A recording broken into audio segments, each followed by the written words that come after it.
in thinking about this podcast and in reflecting on my career generally, what I've realized is that we have done better and better for sure at reforestation. At the same time, we have tended to do a much less robust job of examining our assumptions and adjusting our assumptions to reflect learning.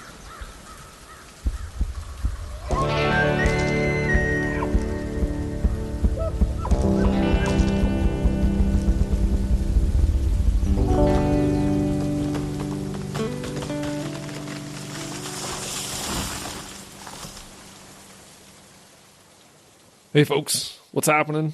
Welcome to Your Forest. My name is Matthew Christoph, and on this podcast, we talk about the environment and the science of sustainability.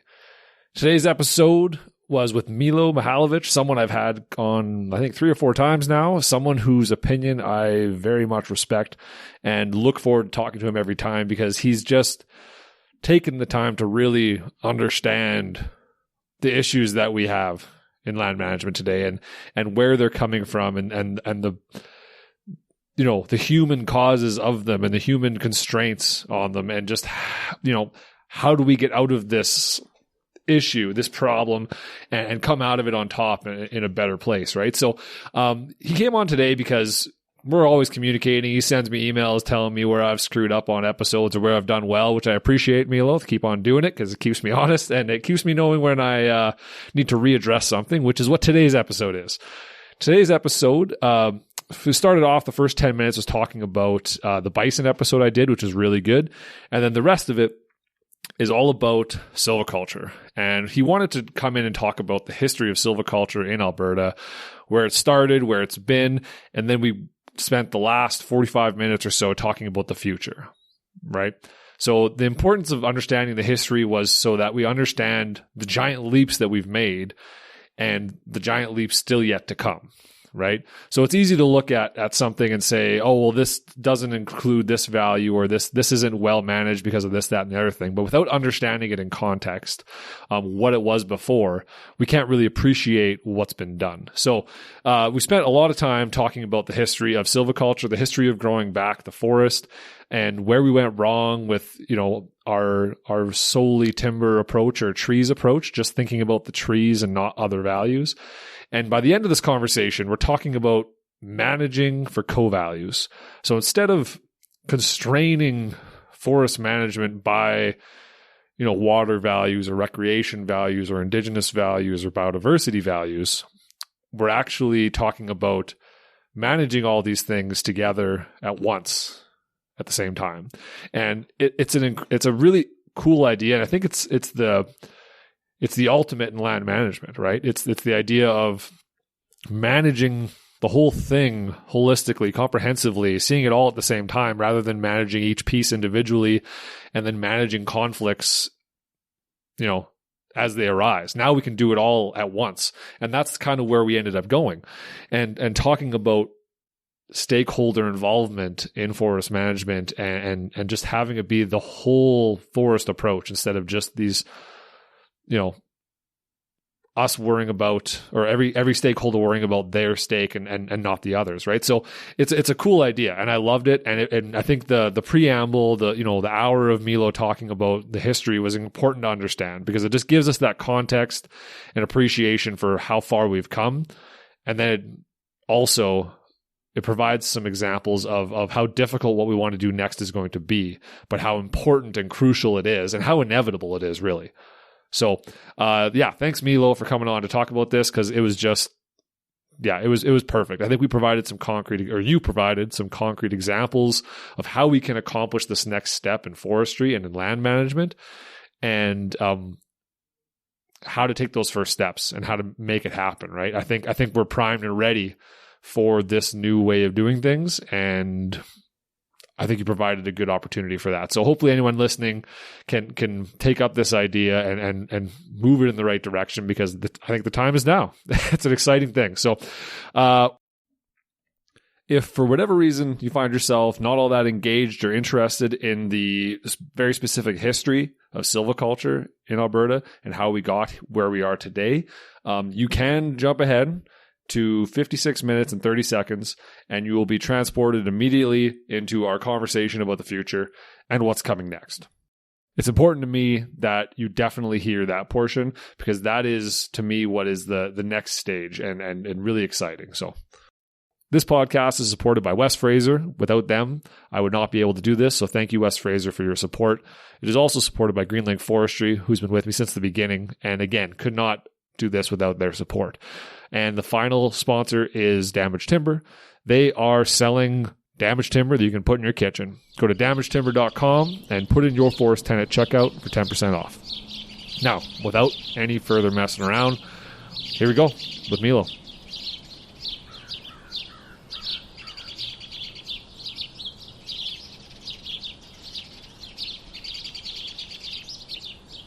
I figured we'd start with just describing why you're here, which is the semi-regular email I get from you saying, "Yeah, I listened to this episode, it was good," or "I listened to this episode and I don't know what you were thinking."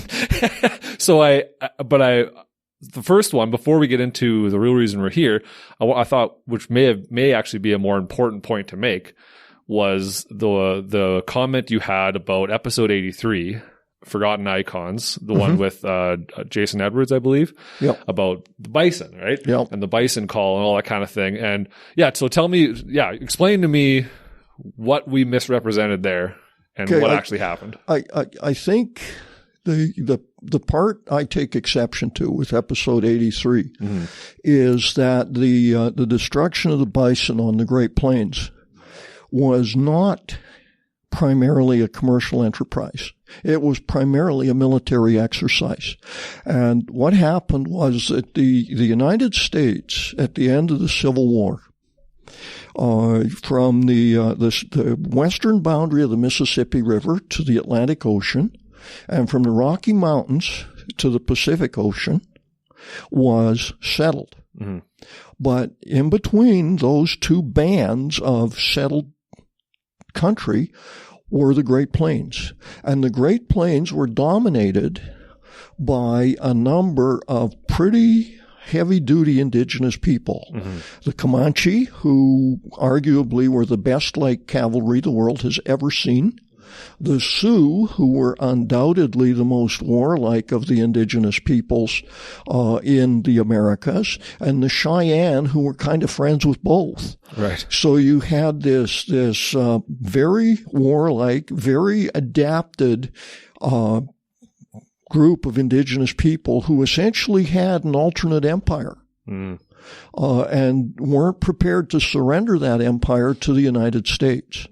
But the United States needed to link the East and the West, or like Canada would have if we hadn't settled the prairies, they would have fallen apart and would have been separate countries. Mm-hmm. So they set out to do that, and they spoke with two tongues. President Grant, who was the former commander-in-chief of the Union armies during the Civil War, was president. And he said, "I'm going to have a peace policy with indigenous people." And then he sent William Tecumseh Sherman, who was his best army commander during the Civil War, to be the military commander of the Department of Missouri, which was the Great Plains. Okay. Now, Grant and Sherman, between them, are the men who invented industrial war. Mm-hmm. Prior to those guys, war was largely set-piece battles, and the whole idea was you take your army and you meet with your opponent's army and you fight to a finish, and whoever wins the battle won, right? Mm-hmm.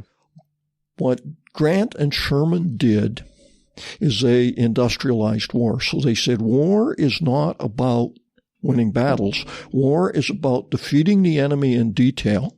And the way you defeat the enemy in detail is you break up his supply lines, you defeat him in battle, and you destroy his access to material, which means that he can't fight anymore. Right. So effectively, they invented total war. Right.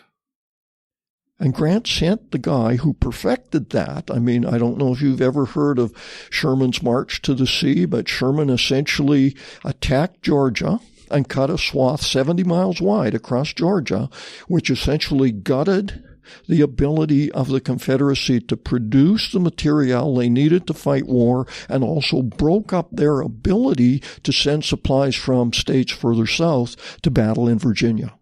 That's how they won the Civil War. They essentially made it so the Confederates couldn't fight. Gotcha. And Sherman went west and saw the way to defeat the indigenous people is exactly the same way. And his area commanders, guys like the infamous George A. Custer and George S. Crook and Ranald M. McDonald, all were well-known and highly successful Civil War commanders. And what they did is they recognized that if we go out and we try and defeat these guys in battle, we'll never do it, because these indigenous people were masters of guerrilla warfare. They were masters of hit and run warfare. They carried their commissary on their backs, and you could never find them. The Little Bighorn, or Greasy Grass, if you're speaking Sioux, was the great exception. It was a set-piece battle, which the indigenous people won, but it was the exception. And so the way to defeat these people was to make it so they couldn't survive on the land. So the official policy was you don't go into these territories and shoot buffalo. But the regional commanders, the buffalo hunters, would show up, and the regional commanders would say, well, you're not supposed to go in there. And so the buffalo hunters would go in there. And the regional commanders wouldn't go in and kick them out. They'd just say, you shouldn't be in there. Right. And you need to recognize that the best Indian fighters on the plains in those days wasn't the U.S. Army. It was the civilians. The same year, 1876, when Custer was defeated in detail, there were about 200 prospectors working Montana, and the Sioux didn't touch them. Because those prospectors went out in a group. They knew how to fight Indians. They fought Indians the same way Indians fought white guys. They carried repeating rifles. And the indigenous people didn't touch them. They went after the cavalry.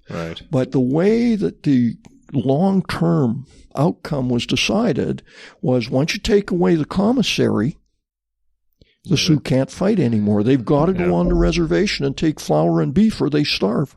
Yeah. Well, it makes sense when you look at the way that was done, right? Even things they mentioned, Jason mentioned, right? Was that they were just shooting bison from trains going by and just. That was trivial. That was trivial. What was the big kill was the professional hide hunters. Right. And there were hide hunters. There was one guy, his name was Nixon, who was famous for having shot 150 bison in one day. Yeah. Another very famous hide hunter was Billy Dixon, who was famed mostly for his great skill with a rifle, who's known to have shot and hit an Indian on a horse at 1,500 yards. Jesus, back then, yeah. With open sights or with iron sights. So, these guys were pros, and there were lots of them, and they would haul in thousands of hides each.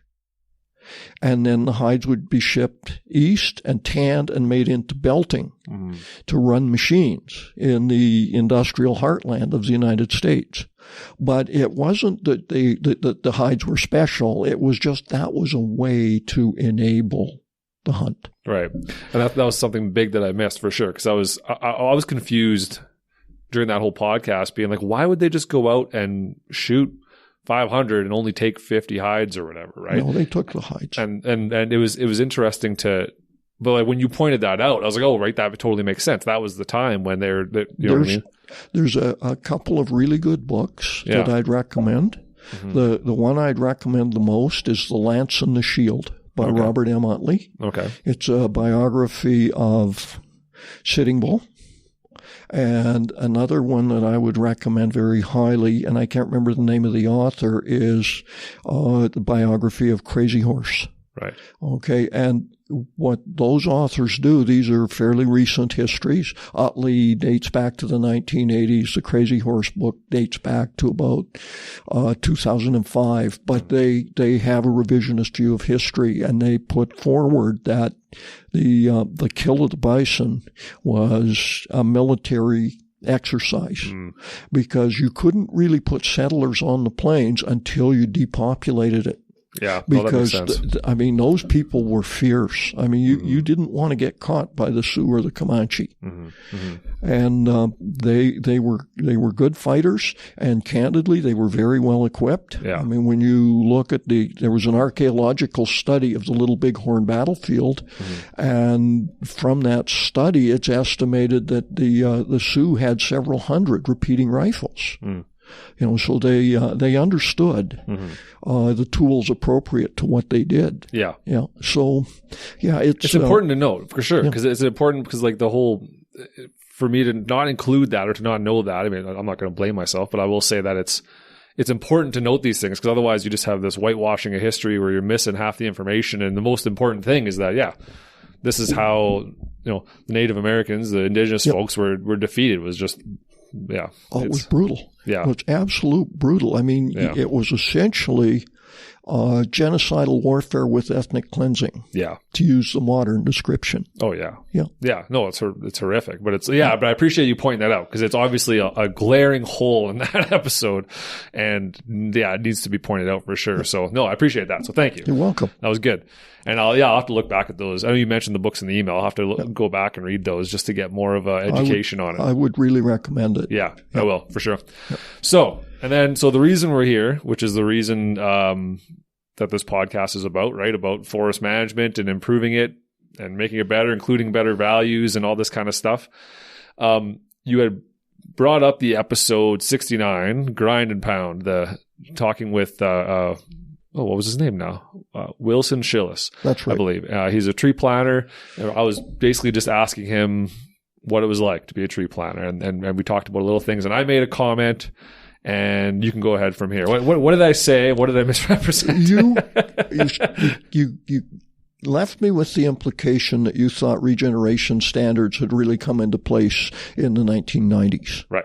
And I sent you an email saying, hey, Matt, that isn't how it was. Yeah. And you said, well, then tell us how it was. Yeah. So I've been doing a lot of reflecting since that conversation. And a big part of my reflection has been that I realized that I've really spanned the evolution of the managed forest in Alberta. When I was very young, my father was involved in working in the woods, diameter limit of cutting spruce. Right. And cutting the bigger trees and leaving the smaller ones. Yeah. Diameter limit meant that essentially you cut all trees of a breast height diameter above a certain size, and generally it meant 16 inches at breast height, and anything smaller was left behind. And also in those days, spruce was the preferred species. Pine was viewed as a bit of a weed. I remember what a big deal it was when he got an order for some mine props made out of pine. And it was like, wow, we got to learn to deal with pine. Yeah. So that's kind of where I started. When just to date you a little bit, when was this? That would have been the late 1950s. Okay. Yeah. Okay. And in parallel with that, a whole new paradigm of forest management was starting to evolve. And what was happening there was it started in Hinton with a company called St. Regis, who obtained an agreement from the government of Alberta that essentially allocated them a land base. And in return for them being allocated the land base, which meant they were the only people who could cut trees on that land, they committed to reforesting after harvest, and they committed to essentially managing the forest on a sustained yield basis, which meant that they would always have enough trees to support their facility. And they would go on like the 200-year planning horizon and all those things we talk about today. You're only cutting the growth. Yeah. You cut the growth with a bit of a margin for error. Yeah. Right. Important. Very important. And, that was really novel. That was incredibly new when that came to be, and they started constructing the mill in 1955. Okay. Yep. And they spun the mill up in early 1957. Okay, so, I don't remember that well, but I do remember, and I've kind of ridden with it from there. So, I decided on a career in forestry, mostly because I had an uncle who was a forest ranger.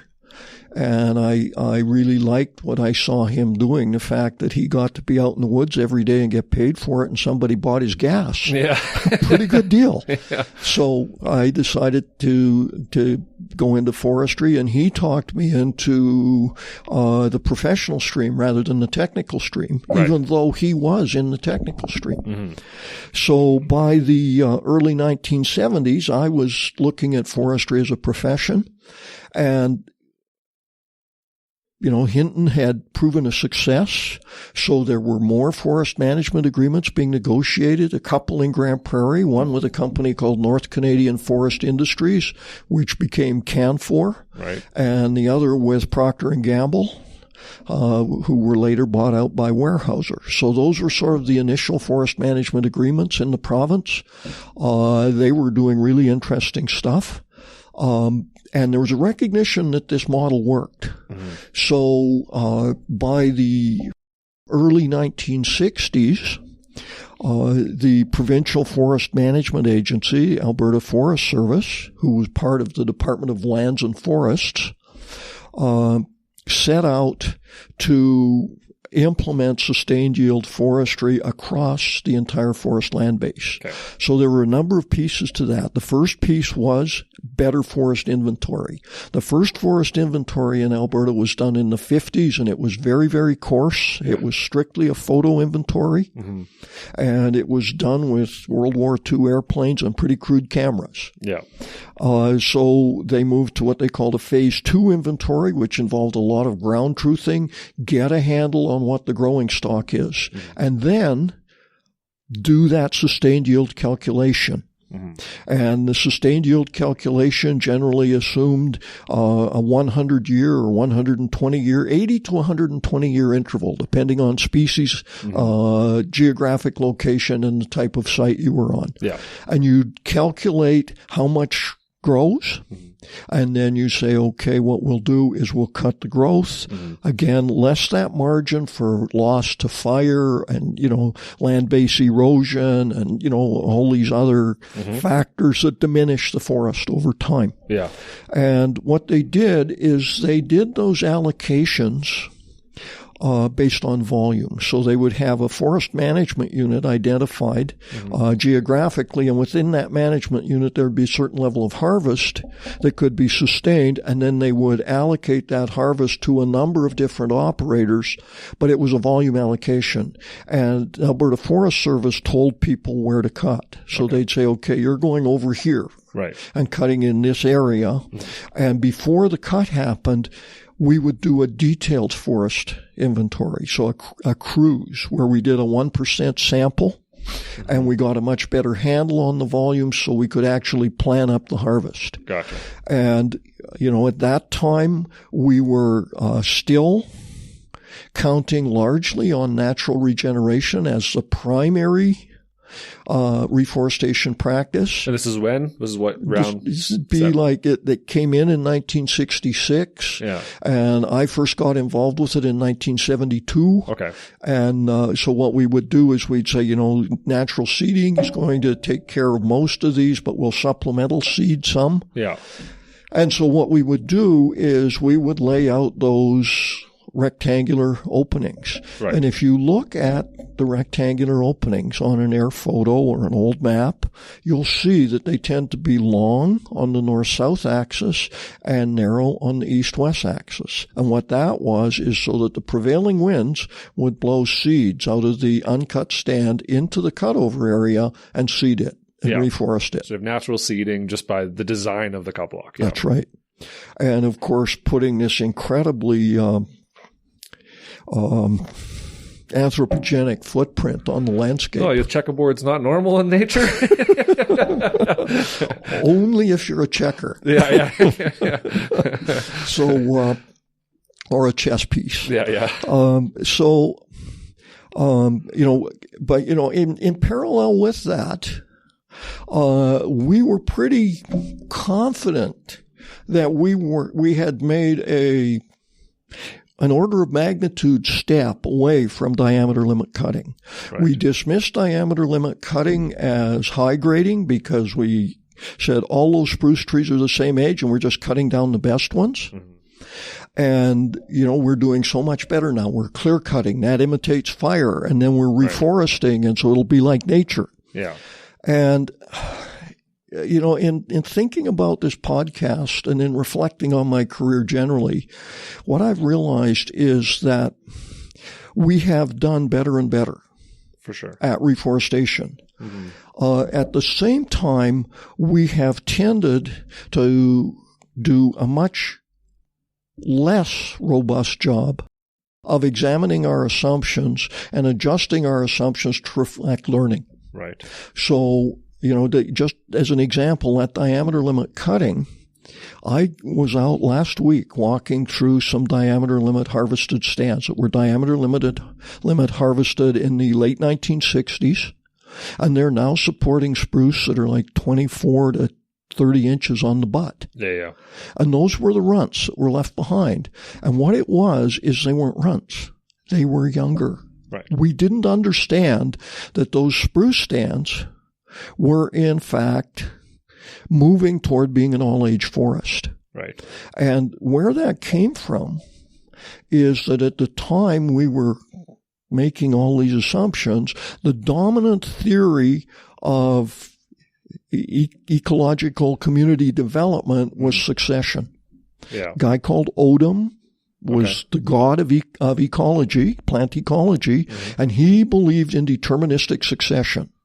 Okay. That if you have a disturbance, this is the plant community that will establish through time and through the influence of the environment and factors in the environment, it will evolve to this kind of plant community, and then to this, and then to this, and then to this, and ultimately it will reach a climax, which is a stable, steady state system that supports itself until there's another major disturbance. Sure.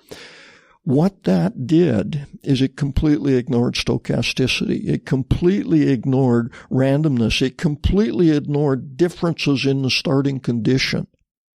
Different levels of disturbance. Yeah.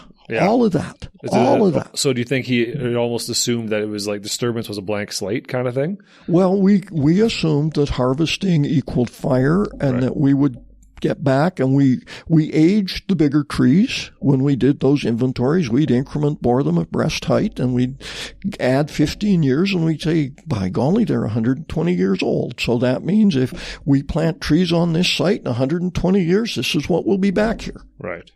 And scary set of assumptions, but not just the forestry assumptions. It was the context we were operating in. Sure.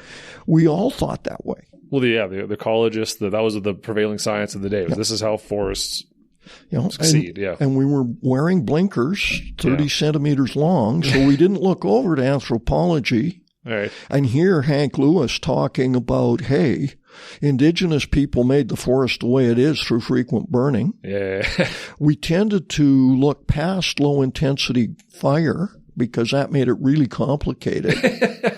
That's too hard. We'll just ignore that. Well, and we didn't think low intensity fire was that important. Or probably didn't think it was that prevalent because it hadn't really been on the landscape for 60, 70 years at that point. Okay, let's go back a step. The first thing we did when we got here is we protected the forest from fire. Exactly. And the fires we were most successful at protecting against were low intensity fires. Yeah. So we went, well, low intensity fire, it doesn't matter. It's the big catastrophic fires. Yeah. Where in reality, we'd already made the most profound change in the forest that we have likely made. Right. Which is the removal of low intensity fire. Yeah. Okay. So, here we are going along and making these assumptions, and we go out and look. And what we would do is 3 to 8 years after harvest, we'd go out and we'd put in plots. And when we first started, and this is where we come to regeneration standards, the first regeneration standard was based on the idea that we wanted 400 trees per acre, which translates to 1,000 trees per hectare. And of that 400 trees per hectare, we wanted 300 of them at least to be conifers. So what we would do is we would go out and we would put in acre plots, 1/1000th of an acre plot. Okay. And I can't remember the radius. That was too long ago. But what we would do is we would want 40%. I think it's 1.78. No, that's mil hectare. Oh, sorry, you're saying, yeah. Gotcha. Yeah. So it was a little weeny plot. Yeah. And we would burrow down into the vegetation on this plot. And like your dad said on your podcast with him, right, we would find either 3 1-year-old or 2 2-year-old or 1 3-year-old seedling, and we'd go stocked. Yeah. And we'd check it off on our tally sheet, and we'd thump off to the next plot. And in a typical day, we'd do a couple of blocks. So we were going fast, and we get back to the office and say, by golly, most of those blocks out there, we had between 42 and 57% stalking. Yeah. So they're all good. They're on their way. Yeah. And what happened was we started going back and looking at those data. And one of the things we recognized was that stalking tended to be on the upwind side of the block. So the seed wasn't blowing across the block quite the way we thought it was. And we thought, well, we got to get more active about this.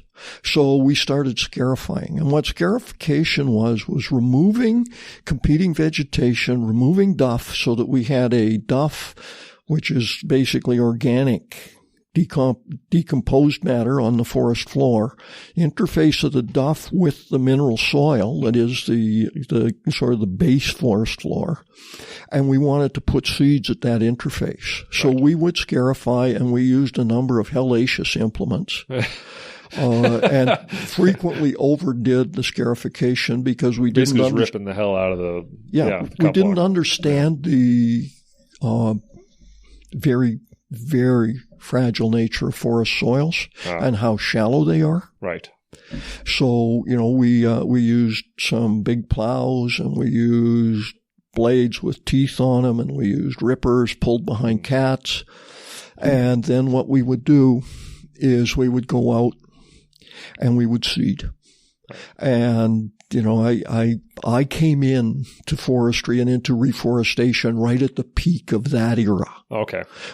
So the idea was that, we make the site receptive, and then we put in propagules, and it will take care of itself. And, I remember in the spring of 1978, I aerial seeded or managed the project that aerial seeded 8,000 acres of aerial seeding. Oh, geez. That's a lot of land, Matthew. It's a lot of land. And I left silviculture at that point for a while. I was working for the Alberta Forest Service. I went into land reclamation for a few years. And I came back into silviculture in head office here in Edmonton as a coordinator. So I got back into reforestation at kind of a level above where I had previously operated. Sure. And we were going, that seeding, that really wasn't working out. So we started planting trees. And we were planting very small trees, and the folks who were growing the trees weren't horticulturists for the most part. They were foresters. And the idea was to produce lots of trees with a relatively small greenhouse footprint. And I have vivid memories of going out with boxes of seedlings, and you'd take out this little wallet that had 6 seedlings in it, open the wallet, take out a seedling, plant it, and the seedling would fall over because its buddies weren't around to hold it up anymore. Yeah. And we were growing trees that weren't adequately lignified, that didn't have enough diameter for their height, and as a result, they would collapse. And, so we were trying to do better. That's providing some interesting insight for me. I'm currently reading Suzanne Simard's new book, the Mother Tree one, and she's talking about her experience back when she was doing similar work to you. She was planting, or she was a supervisor at some point, and it would have been around the same time, probably early 80s or late 70s or something like that. And she was talking about how there was so much there's so much death among the planted seedlings, right? And that's probably exactly the issue, right? That's exactly. It's not the seedlings we're seeing today that are, are very well understood. We're going there. But yeah, we're going there. That makes sense. Anyways, it's just a side note. So we're learning that our seeding technique didn't work. So we overlay planting on the mechanical site preparation. At the same time, the regeneration process evolved. When we started out, we did a thing called a sequential survey, which is basically you'd look at the block, you'd stand at a corner of the block, and you'd look and see if there were differences, and you'd lay out a line or a path of travel through this block, not really a line by geometric terms, but a path through this block to make sure you put plots in each of these different conditions. And this line survey, which was called a sequential survey, was written into all the forest management agreements. And they would get 40% stalking or the block would fail. Okay. And we decided that the sequential survey wasn't telling us enough, and that we had missed this issue with block edges because of the sequential survey. So we kept the 40% stalking, we kept the millacre plot, but we went to a grid of 100 millacre plots. And the grid had to cover the entire block, and it had to be evenly spaced, and there was of course, trying to be random. We're talking government, so there was a strict protocol, and the way we randomized it is that we randomized the start point. Well, what that did is it gave us 0 degrees of freedom, right? Because one random point minus one. So it wasn't a statistical assessment. Sure. But it was a grid, and it told us things. And I hate to say it, but my colleagues in industry at the time were extremely angry about having to do the grid because it substantially increased the cost of doing a reforestation assessment. And I'm not saying there was bias, but what I'm saying is with a more representative sampling, you're much more likely to pick up failure. Absolutely, of course, yeah. So all of a sudden our reforestation success wasn't quite so good. But we were still hitting the 40% most of the time, and we were feeling good about it. And about the time I left the forest industry to go do a hiatus in the world of chemical herbicides, my boss, a guy named Steve Ferdinand, was saying, where are all the successful plantations? When I go to the bush, I fly by all these old cut blocks, and they're mostly grass, or they're mostly aspen, or they're aspen and grass, and I don't see the spruce. Right. And he was asking the question. There were some guys in industry asking the question. Some of the field guys were asking the question. So it was kind of emerging. And we're 10 years in. So, in terms of, it's like a farmer planting barley and going out 2 weeks later and saying, I'm not seeing barley seedlings. I'm not sure, yeah. The time scale's about the same. Sure. So I don't really fault that we didn't pick it up for 10 years. 10 years is about the right interval to be picking that up. So there was a big assessment done and a recognition that, holy smoke, a lot of these areas that we planted, they're forests, but they're certainly not the composition we planned, nor are the conifers in them on the trajectory we used to write the detailed forest management plan. Those aren't going to be 24-inch diameter spruce trees at age 120, and they aren't going to be the dominant trees in the stand at age 120. Yeah, and to put that in the context, that means that your plan doesn't accurately represent what's on the ground. Yeah. Well, to put that in further context, what it means is that by not meeting that expectation, we are in fact eroding the forest. Yeah, you're depleting you're cutting faster than you can grow back. Yeah, that's right. So there was this recognition, and who got the blame? I don't know. You tell me. Calamagrostis and aspen. Oh, right. It's a competition is causing this problem. Right. And what we're going to do is we're going to put in a different regeneration standard. So the standard went metric, 1.78 meter radius, hectare plot, right? And now we want 800 to 1,000 stems per hectare instead of 400 stems per acre. So the stalking level went up to 80%, and there was a performance requirement. The trees had to be a certain height. And, by the way, folks, in 5 years, we're putting in another level of standard, and that standard will be assessed in a survey between age 8 and 11 post-harvest. And in that survey, the trees will have to be this height, and that height varied by ecoregion and by ecosite and by species. And, oh, by the way, there's going to be something called a free-to-grow cylinder. That tree, if you're counting that tree as stalked, and in your growing stock, there can't be competition within 1.78 meters radius of that tree. Mm-hmm. Okay? This is a conifer. Yep. Yeah.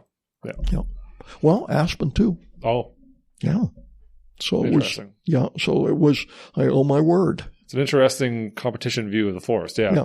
Yeah. It was pretty simplistic. Sure. But still light years above what we were doing previously, right? So all of this was happening in about 1987 through about 1990. Okay. And in the meantime, I was still in the world of chemical herbicides, but I was now the senior development forester for the company I worked for. So I covered all of Canada and Alaska, dealing with forestry and industrial rights of way. And I felt like I was Creedence Clearwater Revival, living on airplanes, seeing North America on an expense account, pretty crazy lifestyle, but also an incredible learning opportunity. For sure. And I got to other jurisdictions and I looked around and I went, holy smoke. We're in trouble in Alberta. Oh, really? These other guys are growing conifer like gangbusters, and we're out there counting 80% stalking of spindly little guys that are trying to compete with all this crap. And you got to recognize that my first 5 years, when I worked in the field as a field level silviculturist, I operated in Slave Lake. Okay. And I spent most of my time north of the lake. Mm-hmm. So I dealt with Calamagrostis on a daily basis. Mm-hmm. And in fact, my silver ring is out there in a cut block somewhere where the Calamagrostis tore it off. Okay. And, I saw grass as the arch enemy. Mm-hmm. And when I worked at provincial level, I worked with Peace River and High Level and Athabasca, and as a consequence, I saw a lot more grass, and I was grass phobic.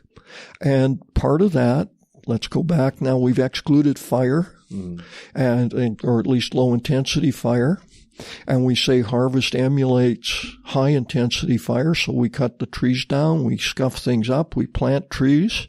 And what have we done? We've broken up the rhizomes of the grass, and the grass blows up. Right. And what, in fact, we've done, my friend Bob Day, may he rest in peace, used to say, blah, blah, blah, blah, anthropogenic savannas. Right.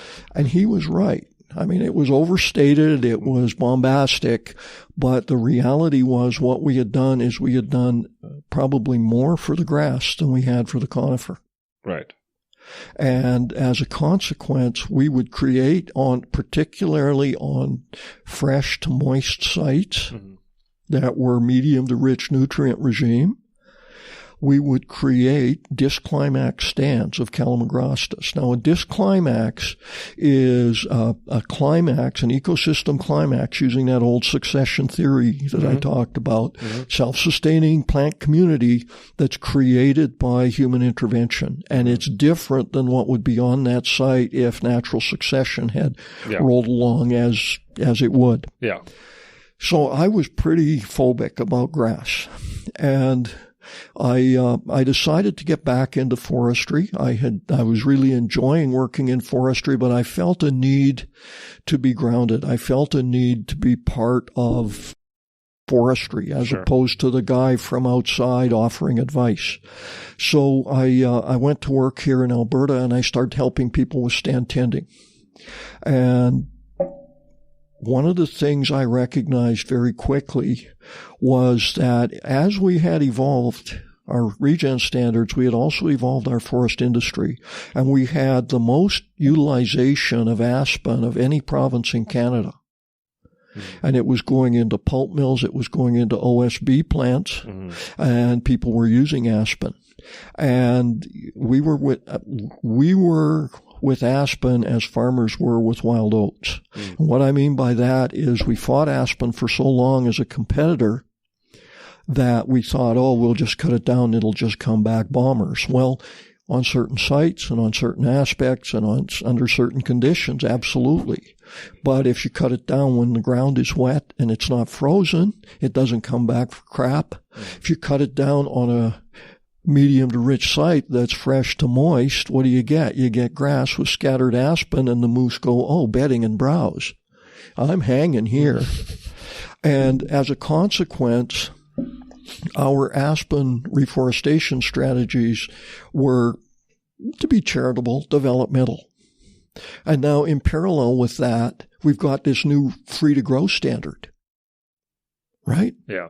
So all of a sudden, we've got what I call the herbicide wars, and those dated from the mid-1990s to the early 2000s. Where aspen users were saying, you're compromising my growing stock, and the conifer user was saying, the only way I can get free to grow is to use glyphosate. Gotcha.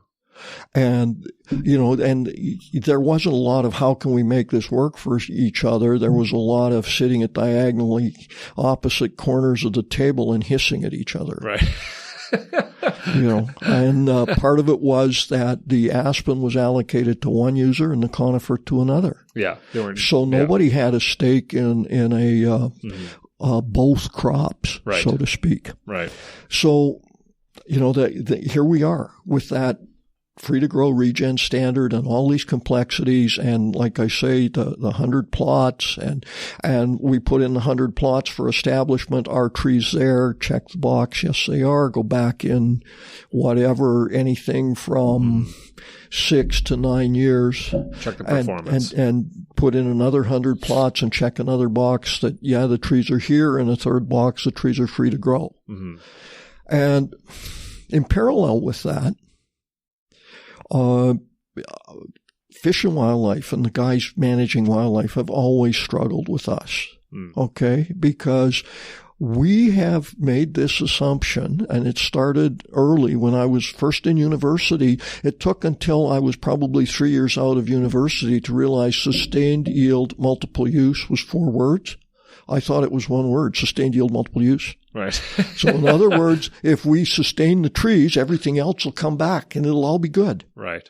There was no recognition of the fact that other ecosystem services might pivot differently than the trees. And that was, when we started scarifying, when we first started cutting, they had problems like clear cutting as opposed to diameter limit cutting. And then it got worse because now we start scarifying, and that makes it harder for animals to use that habitat. Right. And then, we start planting, and that means that the habitat's going to be unfriendly fairly quickly as the conifer comes up for, certain species. And recognize that in parallel with us, they're operating in a similar sort of world where, when we first talked to them, it was about fur bearers, moose, and elk. Yeah. Right? Yeah. And, now all of a sudden we show up and we say, you know what? We got to use herbicides. And they flipped out. They absolutely flipped out. Because it's like, holy smoke, these guys are going to turn everything into a monoculture. Right. And we sounded that way. It's that Not all of us, value thing. Yeah. But a lot of us sounded like, well, now I'm going to grow spruce trees and pine trees, and there's going to be needles on the forest floor, and that's going to be a forest. Right. And so, here we've got this regen standard that kind of reflected that. And then over here, we've got some biologists that are really, really upset. And what finally came out of that was we brought in a world-renowned ecologist, and we did a tour with the biologist through some sprayed cut blocks with this ecologist. And the ecologist said, look, this isn't going to be a monoculture. And I've studied chemical herbicides for most of my career, and I don't give a rip for trees, but this is a forest. Right. Okay. But he said, but I'm going to offer you guys a suggestion. What you need to do is you have to find a middle ground. You have to negotiate something that works for everybody. And then you have to write some guidelines based on that. And as a result, what you will do is you will have both values or both sets of values on the landscape.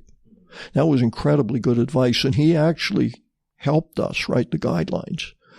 And the guidelines were incredibly helpful because they looked at the big picture and said, okay, across this landscape, you don't ever want to treat more than this much with herbicide in any one 5-year period. And at the block level, you want to leave tall trees, and you don't want to, you can spray some, but don't spray others. Yeah. And you want to leave areas unsprayed, and you want to leave buffers on the water. And, there were a whole, and even if it's seasonal water or a vernal pool, it really doesn't matter in terms of protecting the water system. That's a critical habitat, so you protect it, right? So we developed some really good guidelines. And in parallel with this, we're still growing conifer pretty heavy-footedly, and we've still got that performance regen standard, right? And most foresters didn't really recognize what the performance regen standard was saying. They thought, if I can see my conifer trees, I'm going to blow by that performance standard. No issue at all. There were a couple guys. The one probably who most clearly saw where the performance standard was taking us was Brian McDonald, who was the silviculture guy at Blue Ridge Lumber. He saw that performance standard was going to be very hard to meet. And he became sort of the archetype of the monoculture forester as far as anyone was concerned, because he would say these things and they would say, oh, that's just Brian because all he wants is spruce and pine. Oh. Well, no, what it was is Brian saw where the standards were headed. And, I'll give you an anecdote here. I worked with a fella, his name's Peter Blake, and Peter's an ardent hunter. He was an ardent silviculturist when he worked, and he tried to set his own balance. And one of the things he did is where he didn't have grass, he did a lot of single stem tending. And what he would do is he would tend with a brush saw or with herbicide, and he would tend in that 1.78 meter radius around the conifer trees, and he would space the trees. He would have the tenders establish an espacement that would give him his 80% stocking. Pretty clever. Right. And very, very expensive. Yeah. About 2.5 times the cost of using a chemical herbicide, and a lot more footprint on the landscape. Because if you think about it, a helicopter flies over that block for 15 minutes, or 40 guys with brush saws spend 3 days there, right? Mm-hmm. During passerine bird nesting. Yeah. So, costs and benefits. Yeah. And all this just to meet a performance standard. Yeah. Yeah. Okay. But it gets worse. Yeah. Okay. So now we start talking about the performance standard, because the only way we're going to resolve the issue between coniferous and deciduous users is with a performance standard that recognizes both species and treats them somewhat equally. So one of the first tinkers with the standard was they changed the free-to-grow cylinder. They moved it up to 2 meters from 1.78. Okay. My friend Peter went out and did regen surveys, performance regen surveys on all those blocks, or at least the first year of those blocks. And they all failed. Right. And he was equally parts apoplectic and devastated. Right. And my advice to him as his consultant / advisor was, what we've got here is we've got conflicting requirements in policy. The one requirement is that we've got to have these free-to-grow conifer. The other requirement is that we've got to have wildlife habitat. And in order to sustain both, you use single stem tending. A modest shift, a very minor shift in conifer policy knocked you out. Yeah. And what that points to is not a flaw in the reforestation process, but it says that our policy and our measurement policy isn't recognizing both values adequately. There's a disconnect, yeah. Yeah. So I said, the solution as I see it is we've got to get some senior level people, some policy level people out here and talk this through. And we sat down with Peter's area forester, who is still practicing up in that country, Craig Brown. And Craig absolutely understood what we were saying. And he said, I will get my guys out here. Count on it. ADM and the silviculture guy responsible for changing that policy. And we sat down with Dave Hervio, who is now the provincial caribou specialist, but in those days was regional biologist, and explained. And he said, you're right. That's the problem. Let's talk it out. So we took 2 ADMs, some senior bureaucrats, and the 2 of us to the field and took them to one of these blocks and walked them through the block with no context. Just said, we want to talk about the reforestation standard. And we walked them through the block and we got back to where we'd landed the helicopter and we said, so what do you think? And the ADM for forestry said, I want every block in Alberta to look like that. Right. And the fish and wildlife guy said, I can live with that. Right. And the guy who wrote the regen standard said, yeah, that looks good. And then we delivered the punchline. We said, that block failed. Yeah. That block is not going to go back into the growing stock because it's not free to grow. Right. And we have a problem. And you have a problem because the only way we can put that block back into the growing stock is we're going to load up a helicopter with glyphosate and we're going to make those good aspen. Yeah. That's where we are. We are stuck with that. Right. Mm-hmm. And the ADM for forestry said, that's wrong. We got to fix this. Mm-hmm. And that and a number of other field trips that he had with other people delivering the same message got him thinking. And that brought us to the regeneration standard of Alberta. That's the current, yeah. That's the current standard. That's the standard you mentioned that, in the 90s. Yeah. Okay. And that standard is very different. What that standard does is it says, we're going to test this opening to see how well it aligns with the assumptions you made in writing your forest management plan at age 14. Right. We're going to measure and we're going to see if you're on the right trajectory to the outcome that underpins your plan. That's a huge step forward. Yeah. And Alberta was the first jurisdiction in Canada to take that step. Mm-hmm. So I got several trips out of province as we were launching RSA to go to conferences and talk to other foresters about how this was working and how well we thought it would work and where it was headed. And the other thing about that standard is it doesn't use a grid, right? It uses high-resolution imagery. It covers the entire land base. It's ground truth with statistical rigor. Mm-hmm. I mean, the way it's measured and what it's measured is a quantum leap forward. It's as big a leap forward as back in the early 70s when we went to a grid survey and said 40% stocking. Right. It's the next big step. Mm-hmm. All the other steps in between were incremental. Mm-hmm. And we've made this leap. A quantum leap. Mm-hmm. And it's a really good standard and it's a really good approach for the trees. For the trees, yeah. And, hats off. Like we're doing really well. Yeah. The challenge we've got, though, is that as time has gone on, other stakeholders have become much more sophisticated. I mean, I remember back in the day when I was in the Fish and Game Association back in the late 1960s, we were lobbying for a bounty on wolves. That was our big thing. We wanted a bounty on wolves because they're killing all our elk. Yeah. Right? Nowadays, stakeholders talk about other ecosystem services. They say, I want my ecosystem services to be considered. And I want the forest to be much more intricate, and I want the forest to produce outcomes toward all these various values. And nobody wants all the values.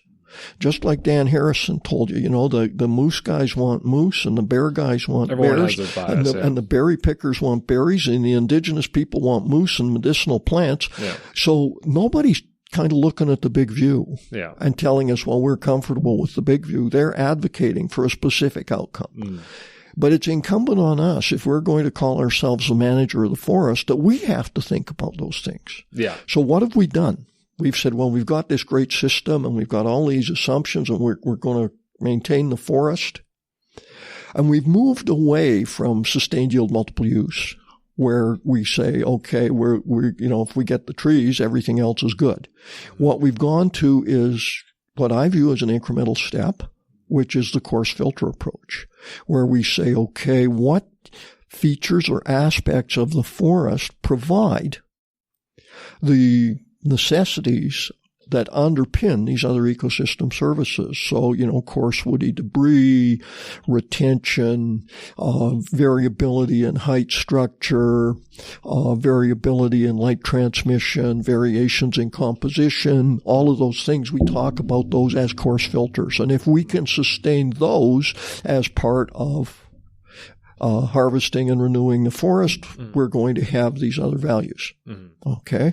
And the way we maintain those is we do something like those wildlife guidelines I talked about for herbicide use. What we do is we establish boundaries and limits on what we do and how we do it in harvesting and managing the forest. So what we've got is a constraints-based approach to supplying ecosystem services. Yeah. And I don't know how well it works.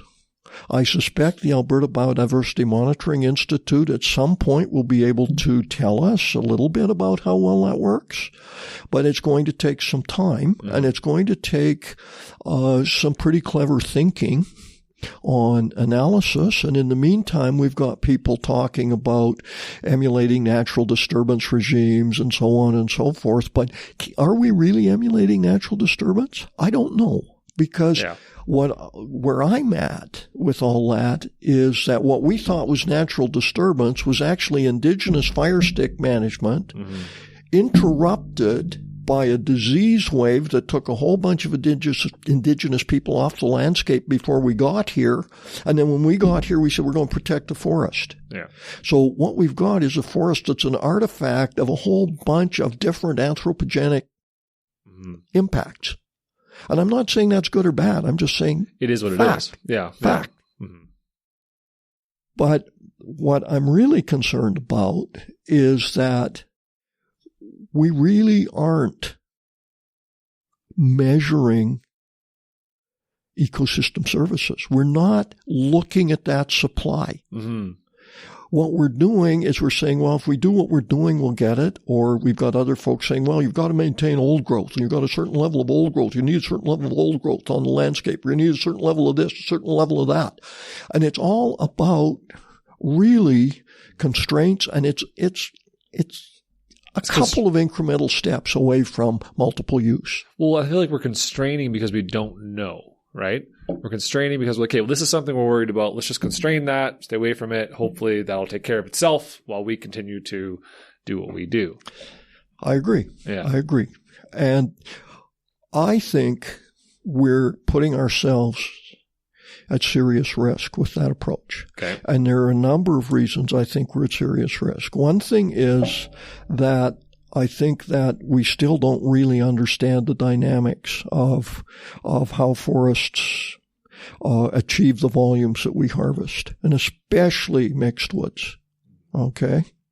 And there's a lot of times I struggle with the people who advocate for aspen, but one thing where I'm completely down with them is when we go into an area, we harvest a mixed wood, we replant it with conifers, and we go back 3 years later and we say this is going to be a deciduous leading mixed wood, so I'll spray 50% of the block, and that means I'll have 50% spruce, 50% aspen. Right. That's not a mixed wood. Right. And some of those folks call that apartheid for trees, and I have to say, I can fully understand how they feel. Right. So, that being said, how do we do better? We've got the tools. But there's a couple of things constraining us from using the tools. One thing that constrains us from being much more granular in our management of mixed woods is that it's very costly. Sure. And another is that we don't have people with the skill sets to do it on the ground. At one point we did. At one point we had people, really good people, doing brush saw tending and doing basal bark herbicide tending, sure. Both of which are very granular. Mm-hmm. Now we've got really one contractor in Alberta who's really good at brush saw tending. And we've got no contractors that are good at basal bark tending. Right. And that's the same across Canada. We've really let that slip. And the other thing is we really don't have a good way of describing the outcome we want. Well, that's the thing. We want volume. We want timber volume to sustain an industry and sustain the economy and have sustainable material, right? But we also want, like you said, we want biodiversity for ungulates and for bird species. We want edible plants. We want medicinal plants. We want clean water. We want good fish habitat. Yep. We want carbon storage. We want, resilient forests. We want mosaics. We want we want everything, right? That's right. Like Dan said, right? Like Dan Harrison said, he said the moose hunters want moose, the deer hunters want deer, the bear hunters want bears, and the truth is they don't all exist at maximum levels of population numbers together because that's not how ecology works. That's right. And so, and then in parallel with that, it gets worse. We have a whole bunch of other footprint on the landscape, and it's not just forestry. Yeah. When you were talking to Mike Flanagan. One of the things Mike said really, really resonated with me. Okay. And that was, Mike said, we look at fire in Alberta's forest differently than we do anywhere else in Canada because there's so much other infrastructure on that landscape. Yeah. I remember him saying that, yeah. And, I've had the privilege of working across Canada and a lot in the U.S. Pacific Northwest and also up into Alaska. And I would have to say that our boreal forest here in Alberta is the most accessible native forest I've ever dealt with because of that footprint. And that footprint means that there's other impacts on those ecosystem services and other land that isn't producing those ecosystem services. Yeah. And I had a real privilege back in the early 2000s to work on a detailed forest management plan led by Jonathan Russell. And I don't know if you know who Jonathan is. No. Jonathan was the senior planner at Miller Western Forest Products at the time. And Jonathan had this vision that instead of treating these other ecosystem services as constraints that limit what we do, we treat them as co-values. Right. And when we do our optimization process, we include them in the optimization. Right. So that we're actually treating those values through time and space the same way we treat the wood. Yeah. And so what does that look like? Because we've discussed that a lot in a few different episodes. We've discussed that co-value thing. Yeah. How do you think that differs from constraints? Do you think that means, for example, I was just this morning, actually, I was reading, I can't even remember the name of the document, but I was interested in what John Innes said in the Old Growth episode about Swedish forests and how they manage it, right?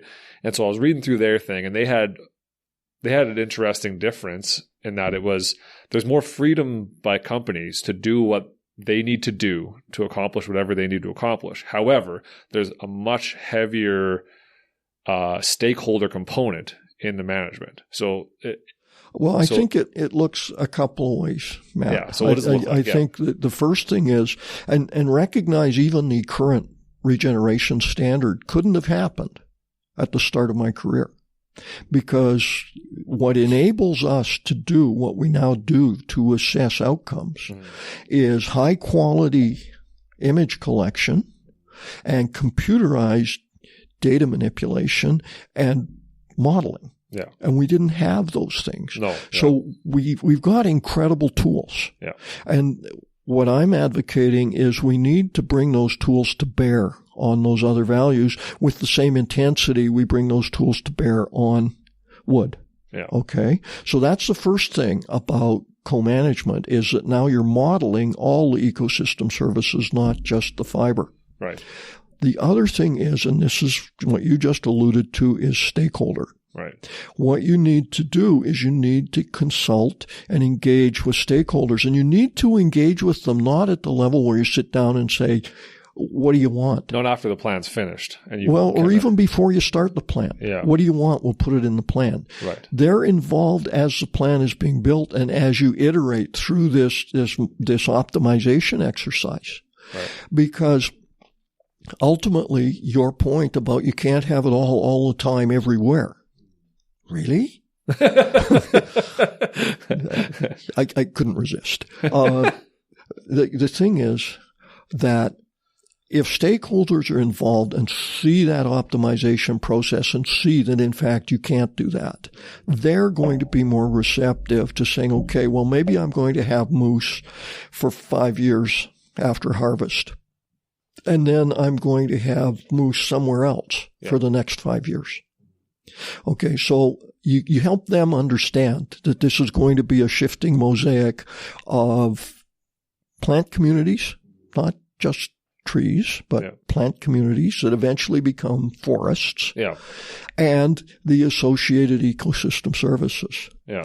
And I think the way you do that is what Jonathan started with on that plan at Miller, where instead of using essentially patchworks to model wood, he used patchworks to model habitat supply for 20 species of animal that his stakeholder group helped him introduce. Right. So by going to a fine filter approach on 20 species of interest, he was able to start looking at ecosystem service availability through space and time in parallel with wood. And the other thing he did, which was really incredible, is he built silviculture into that and said, okay, what are the silviculture costs going to be? What are the silviculture bottlenecks going to be to achieving this? So now he's got this multidimensional view that's about the wood, it's about the harvesting, it's about the renewal of the forest, and it's about the outcomes. And you know, the hardest part of that modeling was developing the supply curves that underpinned getting the habitat supply, right? Mm-hmm. Because what does the plant community look like from zero to where it's now the stand on the trajectory that we put into the DFMP, Detailed Forest Management Plan? Yeah. What does it look like for that first 20 or 30 years? Yeah.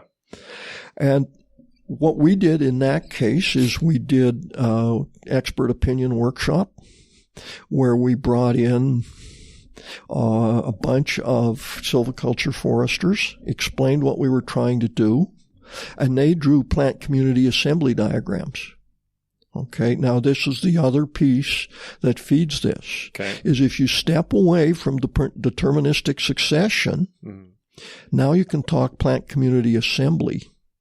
And plant community assembly is essentially succession, but it's based on differences in the start point and in the fact that a whole bunch of stochastic factors influence that plant community, and it shifts and moves in response to those factors.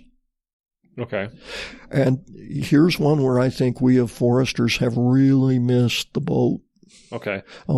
Most other people who manage natural plant communities, so the grazing guys and the park guys and all of those guys, use assembly theory, and we still run around talking succession. Okay.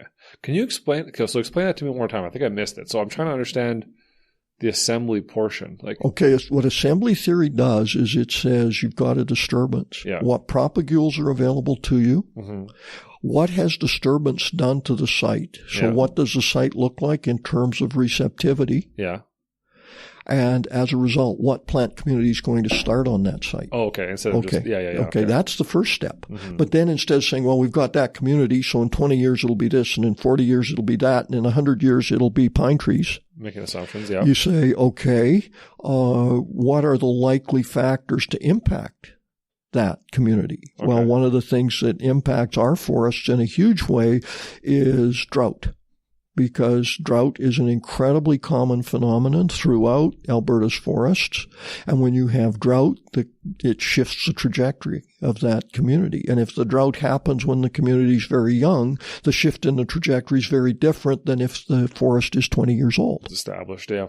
Okay, and that's what assembly theory is about, it's about that not at random start, but that variability in start conditions, and then the fact that that community is going to get nudged and shifted and bumped around, right, both by silviculturists who call those things treatments, and by natural phenomena. Think forest tent caterpillar.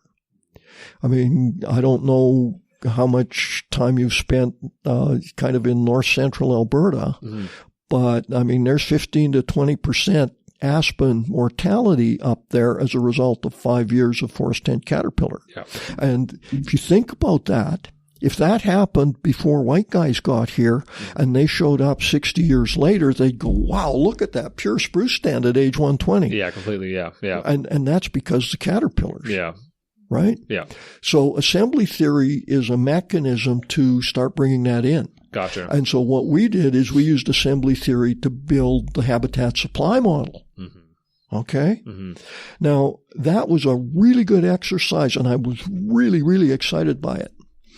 And then I realized that we had done a really good job on the stakeholder side and on the forestry side. And then what we did is we just wrote out industrial disturbance as it's out of the land base and it'll never be back in, and it doesn't supply habitat. Just, yeah.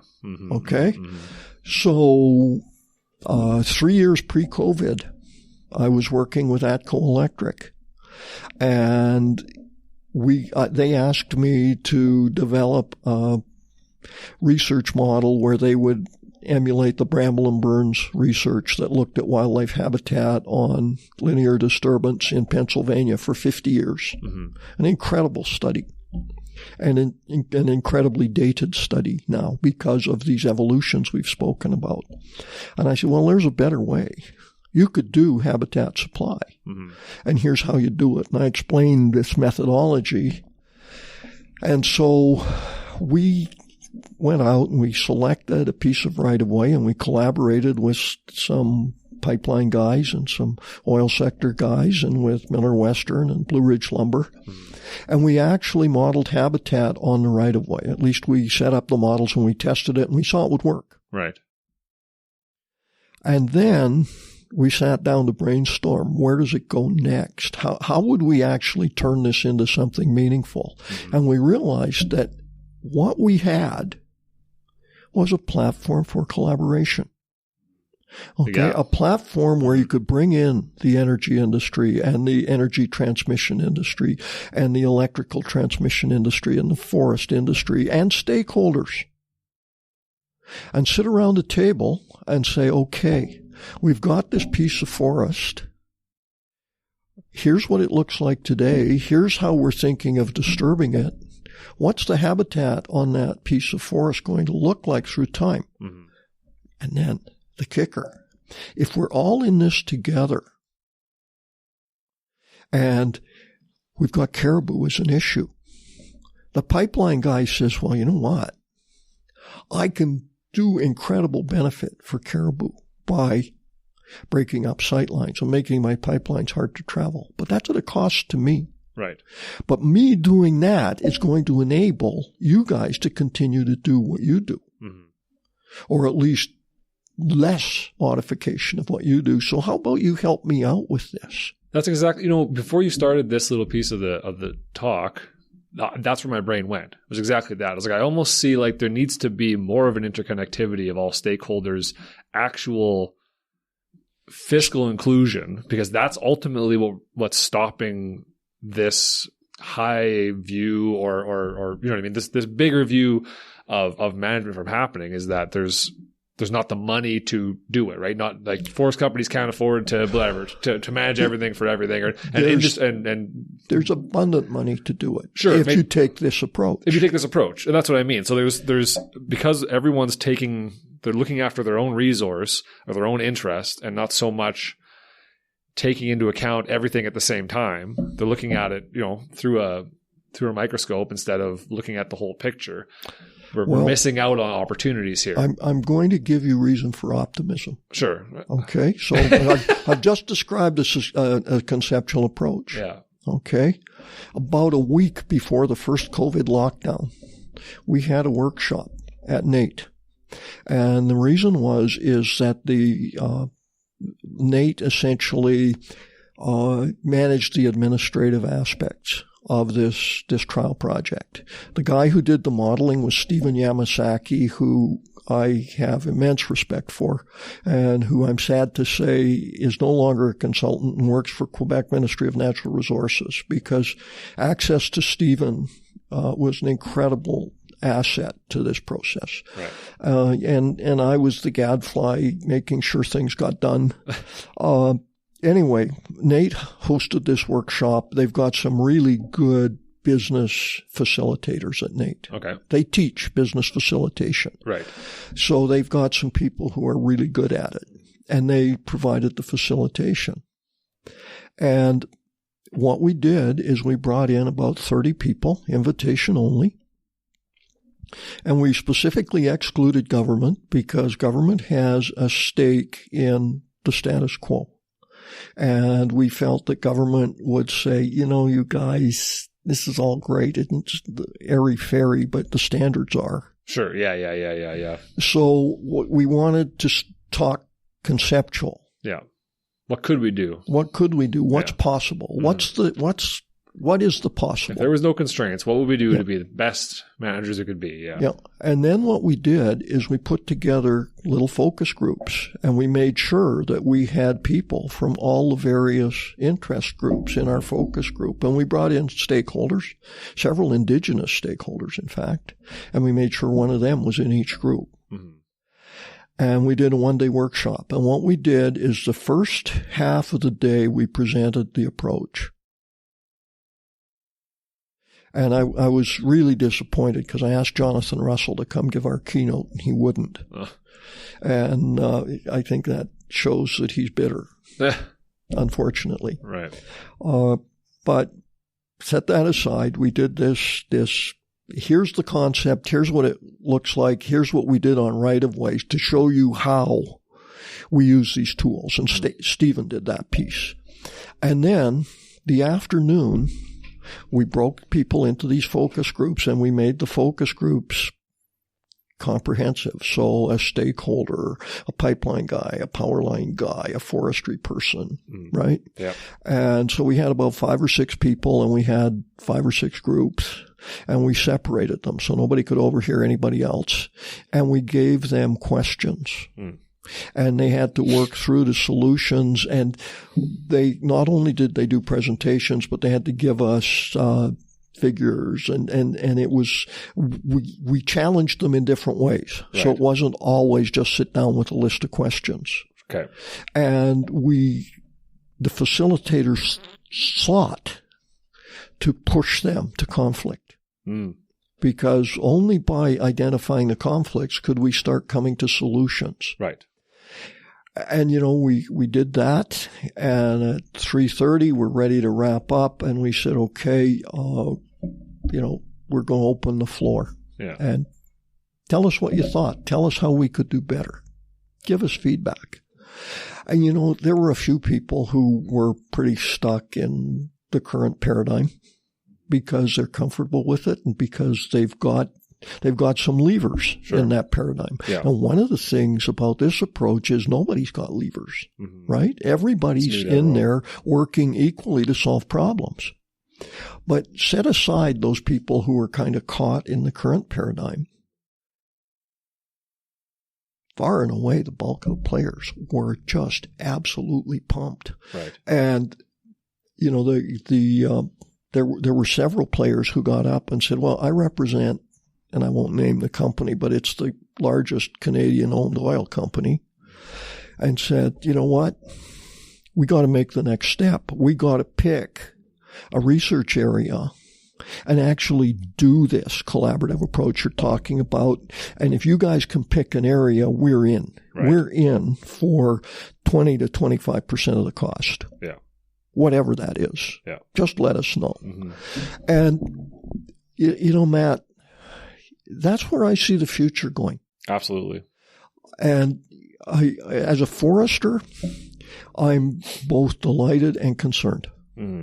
I'm delighted because I think that the forest will benefit, but I'm concerned because if we take that approach, we're no longer going to have the same access to wood supply we do now. Sure.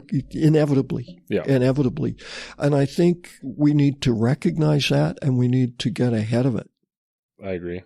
Yeah. And I mean, there are a number of ways to get ahead of it. I listened to your talk with Tony Krzyzanowski, and he was talking about tree farms, and I nearly sent you an email about those, but technical quibbles on my part aside, he was talking about the triad approach where, you know, we have some land base, and he's talking private land, and realistically that's where it would have to be, right, where we do grow essentially monocultures or maybe bicultures. Well, even in the old growth episode, Gary was talking about a temporary triad approach as well, while they sort out what they're going to do, right? Which is, I don't know.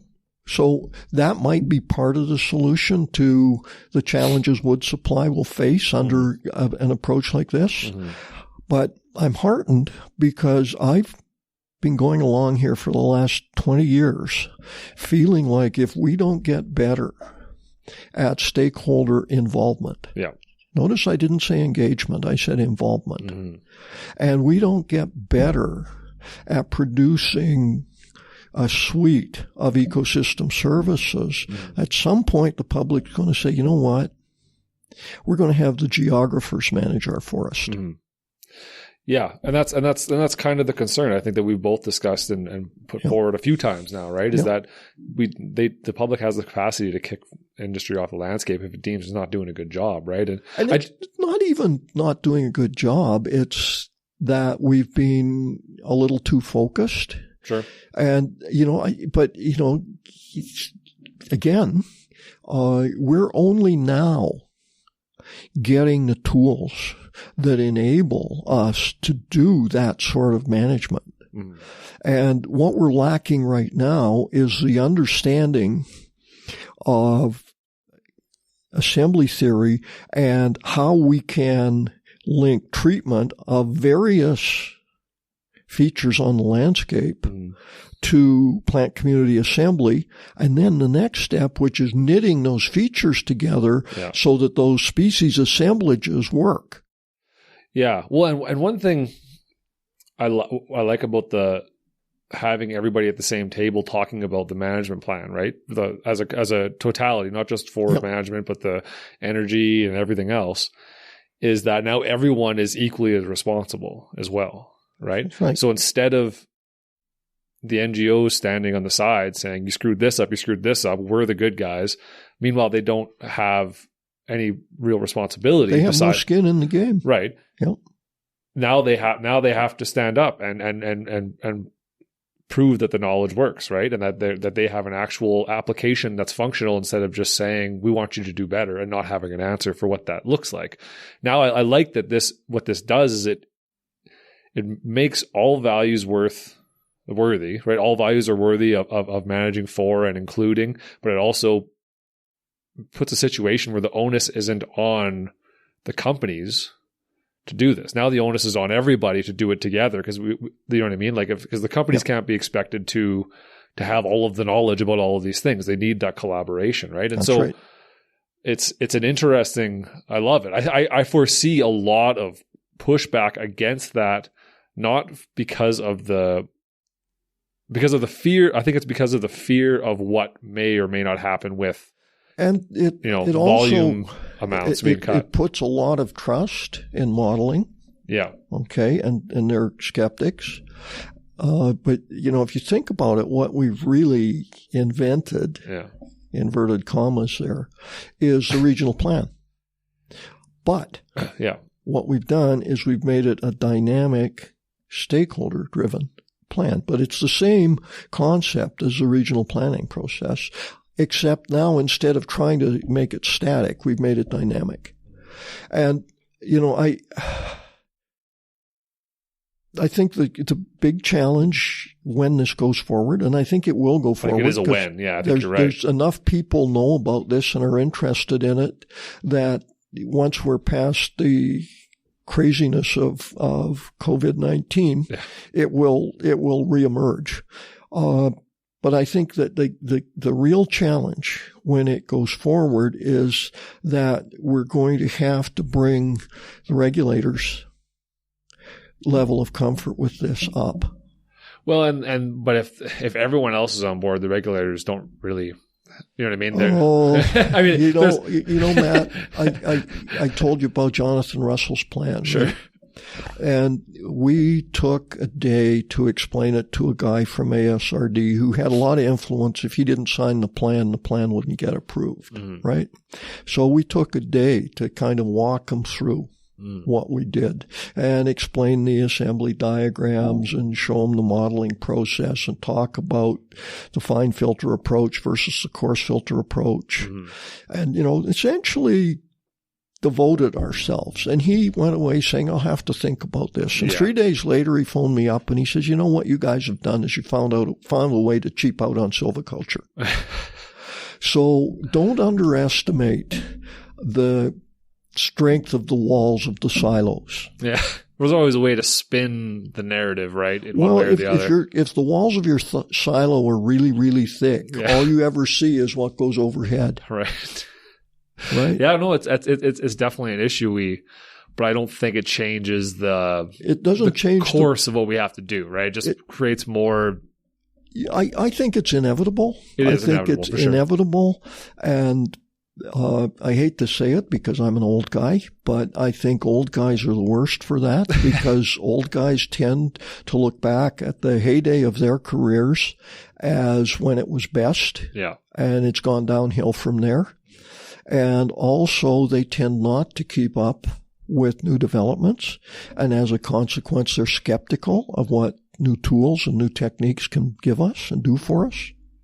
But I see it as the future, and I'll be candid. I'm heartened by that because I think I'm still where I was when all this started, and that is that if we don't keep doing better, we're not going to be out there managing the forest. Absolutely. Yeah. Yeah. Yeah, and it's an interesting approach because it takes that.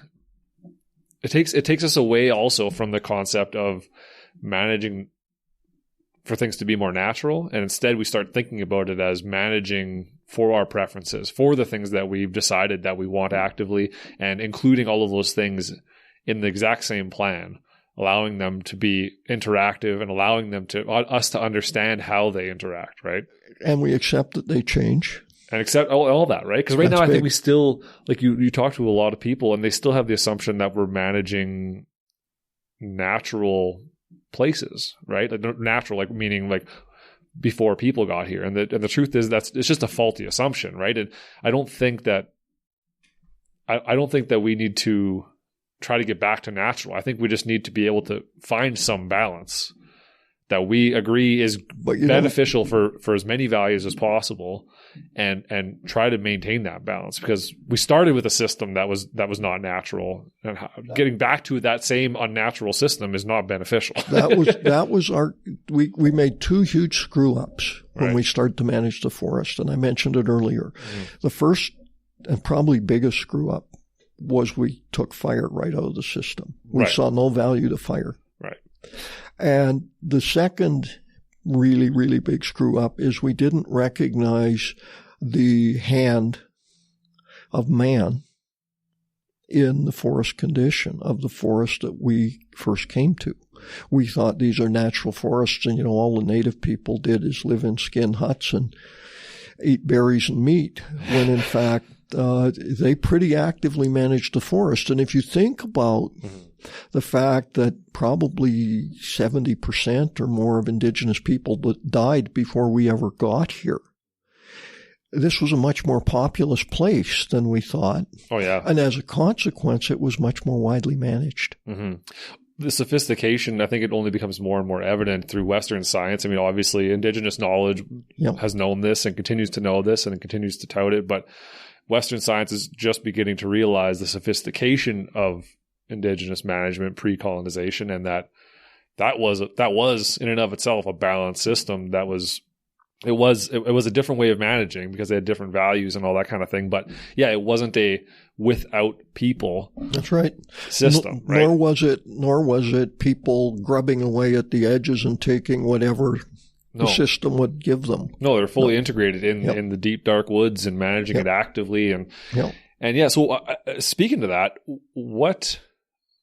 how do you foresee the future of forest management, specifically in relation to First Nations involvement?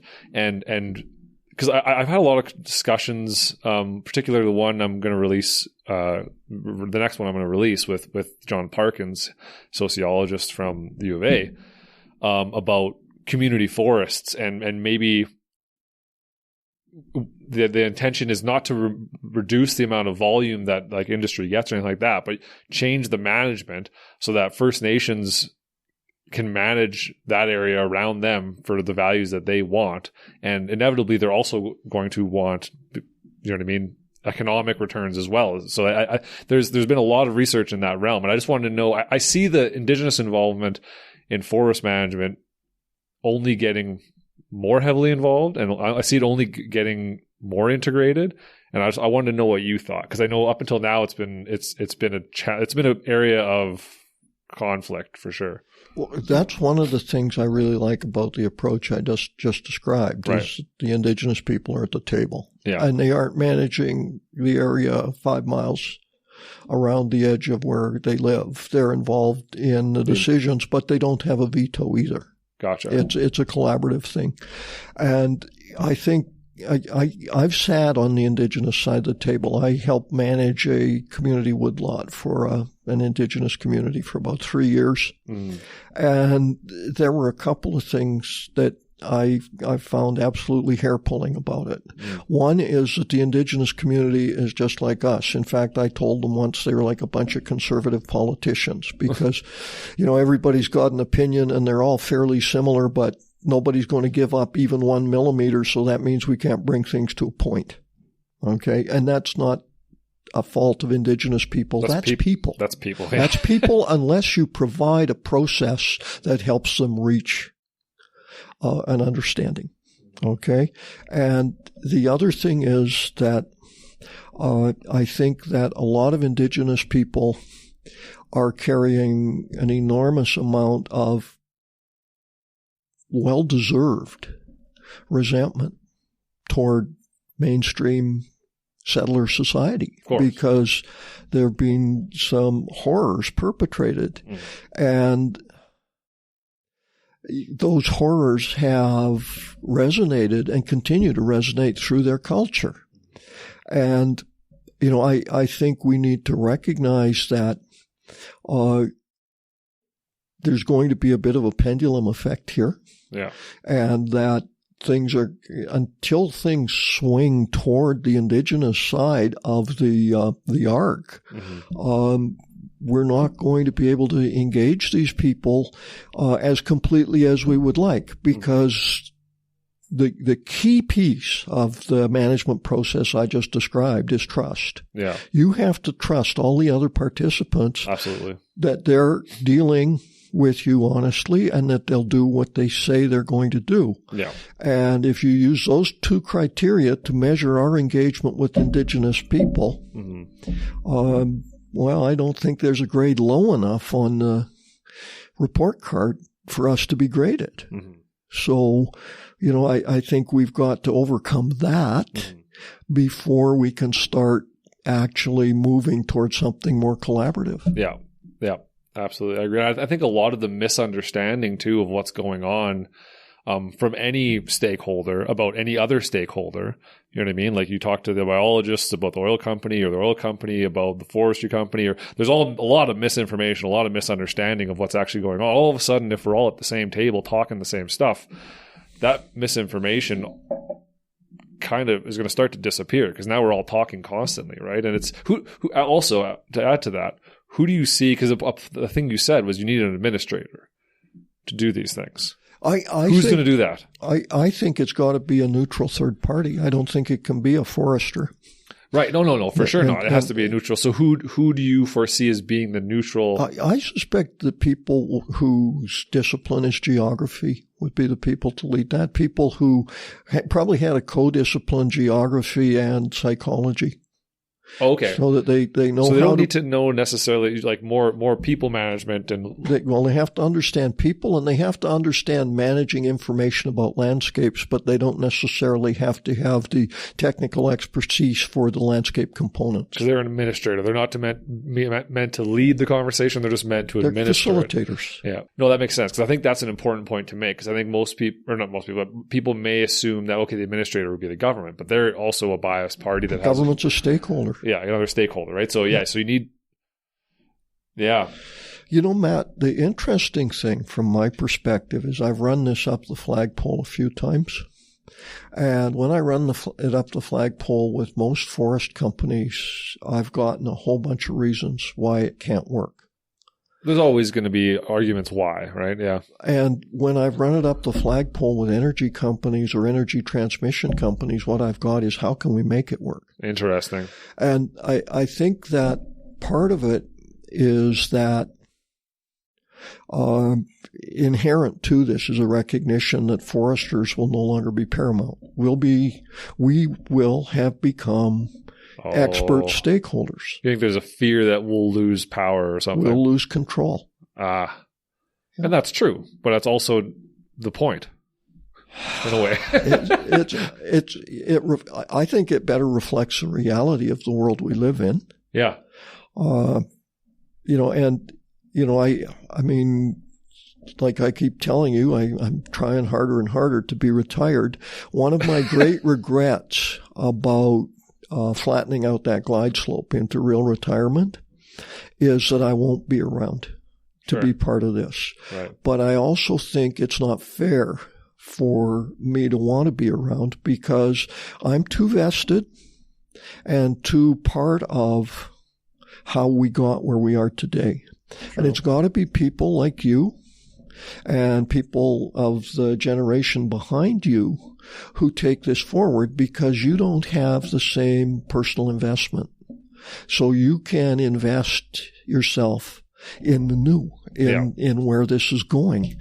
And I wish you well in doing that. Yeah. And I encourage the next generation of forester to engage in this because I think that it will be a really exciting and ultimately incredibly rewarding experience. Absolutely. Because you'll look at a landscape and say, I helped create that landscape. Uh-huh. I mean, my accomplishment is I look at reforested areas and say, I helped put that forest back. Mm. And then I drive past 6 new well sites and across a newly constructed pipeline and cringe a little bit. But the reality is that people who are part of an approach like this are going to own that landscape in their heads. There's no more pointing fingers. There's no more us and them. No more us and them. It's just us. It's we. It's we. It's we. No, I like that a lot. It's an incredibly optimistic and complicated. I shouldn't even say complicated. I should say challenging. It's challenging because it's not what we do. You know what I mean? Like realistically, when you start to think about the challenges it represents, it's not really more complicated. It probably offers a lot more solutions and savings, fiscal savings, than it does increased cost, right? Because all of a sudden now everyone is interacting all the time. You don't have to go back and, you know what I mean? The monitoring won't require as much monitoring anymore because everyone's looking at everyone all the time, and you're going to have you're going to monitor the landscape, not discrete pieces. Exactly. So it's I think you're right. This holistic approach of including everything. And I think people will shy away from it because, like you said, it's not what we do, and it sounds scary. It sounds like it's going to be hard to do. It's going to be all kinds of headaches. We're going to deal with politics. I might lose something. And I'll lose the power that I've spent so long accruing to try and do what I think is the right thing for the landscape. But yeah, now all of a sudden it's all on the table, right? It's all on the table, and the proof is in the pudding. Like you can't just sell someone on something. You can't say, "Oh, this is what I can do." It's like, no, put it on the table and show us. And the other part of it, and this gets back to a lot of the concerns that have been raised in other podcasts. It's 11:47, by the way. Just okay, so you know. I'm going to have to go pretty quick. Yeah, is that it recognizes change. Uh-huh. And one of the challenges we have is that a lot of stakeholders don't recognize change. They don't appreciate change. And what this does is it makes change the center of the model. Yeah, we lean into it instead of shying away from it and worrying about. Because I think all these industries and all these stakeholders are constantly. I think there's an understanding that like they're wanting to evolve too. They're moving in this direction, but they're all moving in a direction of wanting to evolve and become better managers in their own way. And now all of a sudden, if you take them all and bring them to the same place, now you get rid of a lot of this obscurity and guessing work. And it's just, no, this is what is going on. This is what we all agree on. This is what we've come to the table at. Yep.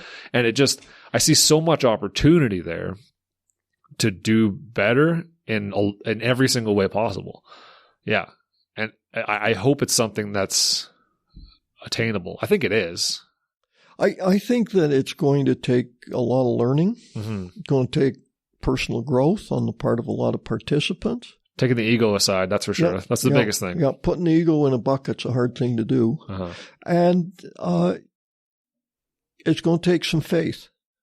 Yeah. But once there's some measurable, observable outcomes, it's going to sprout wings. Yeah, there's been a lot of discussions really about, like, I remember going to a conference, ecosystem-based management conference a few years back.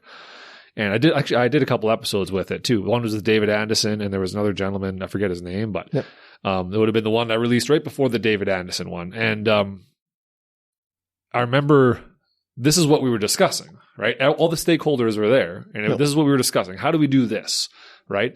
And I think it was so ethereal at the time that I was like, this is exciting. I like this. But there was no real – I didn't go home with anything, really. Right? There's nothing tangible about it. And that's what I think frustrates people about having these conversations is they're like, oh, this is all well and good and let's do it. But like, how do we start? Where do we begin? How do we do this? Where's the ignition? Cause it's a lot of talking and not a lot of doing, right? Like Derek likes to say, you gotta walk the walk, not just talk the talk, right? And it's important. And now I think now is the time that we start pulling the trigger on this, right? And I've thought that for 15 years, but yeah. Well, who do you think, who's the onus on, who should, like, cause someone has to initiate it, right? Who initiates this? You're leaving, so I don't have the time. But I've handed off my baton. Okay. And there's a guy at NATE, Kevin Kimball, who really sees the value of this. And I think NATE's a really good place for this to start because they've got those facilitation skills, which is the core. The guy from ATCO who basically went out and got $1 million and told me figure out how to spend it. His name's Alex Bloss. Okay. And there were a number of people from the energy sector, and there were people, Tim McCready from Miller Western, Shane Sadoway from Blue Ridge Lumber. I mean, there are a bunch of people who've had a taste of this and who, I think if someone were to say, I'm putting a project together, are you in? Would say, I am. And I think it's going to be Kevin who says, I'm putting a project together. Because it can't be one of the tenure-based stakeholders. It's got to be someone at arm's length from that. It does, yeah. Oh, and it's a hard one to keep going, too. No, once it starts, it gets its own momentum. I hope so. It does. It does because people are going away feeling empowered. And when people feel empowered, they come back. Yeah. But I do have to go. Yeah. All right. Awesome. Well, thanks, Milo. Thank you so much for listening. I hope you enjoyed that. Please share, review, share it on social media, tell your friends. Be excited about this concept and try to get it out to as many people as possible, because I'm excited about it. I hope you are. And thank you so much for listening. I appreciate it. Feel free to reach out to me at yourforestpodcast@gmail.com if you have any questions or want to follow up with anything. I'd be happy to answer and help in any way I can. And we'll see you guys next time. Take it easy.